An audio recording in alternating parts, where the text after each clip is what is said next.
So it was just Halloween, and my friend Ruben came to me right before going out, and he said, you know, I'm gonna be Cat in the Hat. I've got the hat, I got the whiskers, the tank top, the suspenders, like the whole bit. And he's wondering if in the last minute he should just take off the tank top and just leave it suspended so he can show his body off a little bit and be like a sexy Cat in the Hat.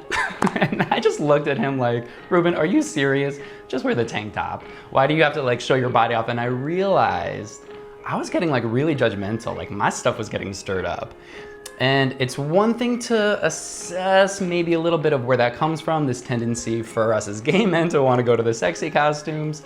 It's another thing for us to start getting really critical and looking kind of cockeyed at other people and start casting off blame or judgment in any way. It kind of makes me think of this quote that goes, judging someone else doesn't define who they are, it defines who you are.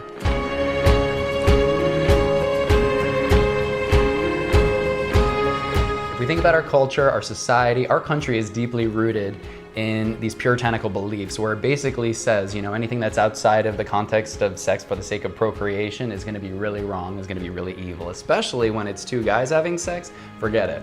So it's just gonna make it that much more uncomfortable for us. There's gonna be that many more irrational beliefs around what it means to have sex. And instead of being able to check in with that and maybe understand some of that, instead what we do is we can just project it out onto other gay men, and then we just kind of like make them feel bad for it or see that there's something wrong with others.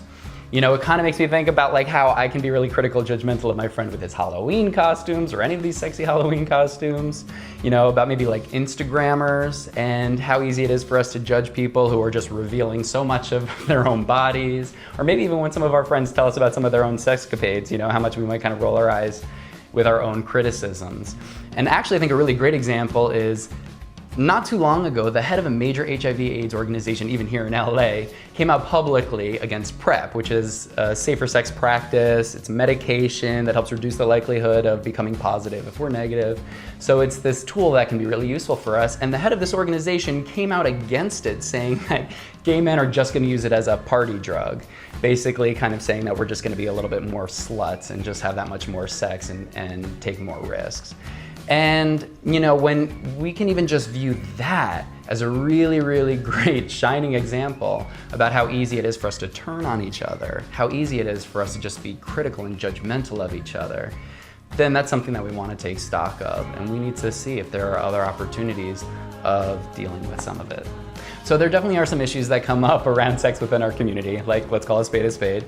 And it's just some things for us to think about in the sense that as gay people, we've grown up in a homophobic world that has taught us that who we are is bad or evil or that there's something wrong with us. It's gonna make it that much more challenging for us to engage our lives and other relationships more meaningfully and authentically.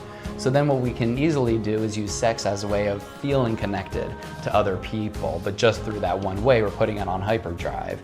And that can kind of be problematic in its own way. So we just need to be mindful of some of these things so that we can find new ways of challenging them and showing up in a different kind of way. So we know that when we are then having sex, it's going to be coming more from a place of joy and fun and not anything that's going to be detached or defensive. So I'm here to tell you that sex is a great thing. It's natural, it's awesome. I love sex. I know how to get down and have fun with it. I watch porn. I've done the whole online cam for cam video sex, been on hookup apps, been to bathhouses.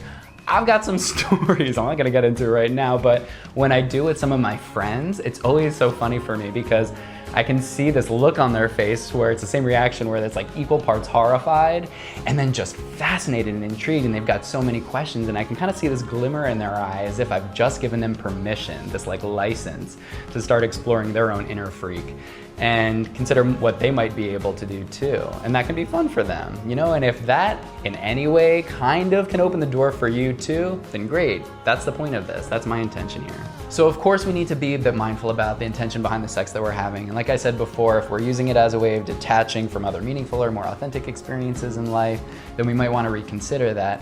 But otherwise, as long as we're being safe and we're checking in on some of those things, then go out there and experiment and have fun. And, you know, just take pleasure in the whole thing. That's the point of sex.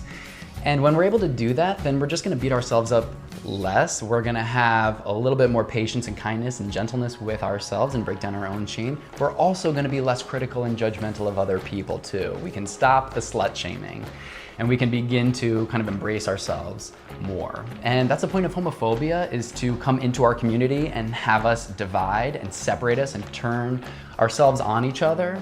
And that's what we need to be more mindful of, so that we can actually be more loving and compassionate with each other. And that's what's just gonna make us stronger overall.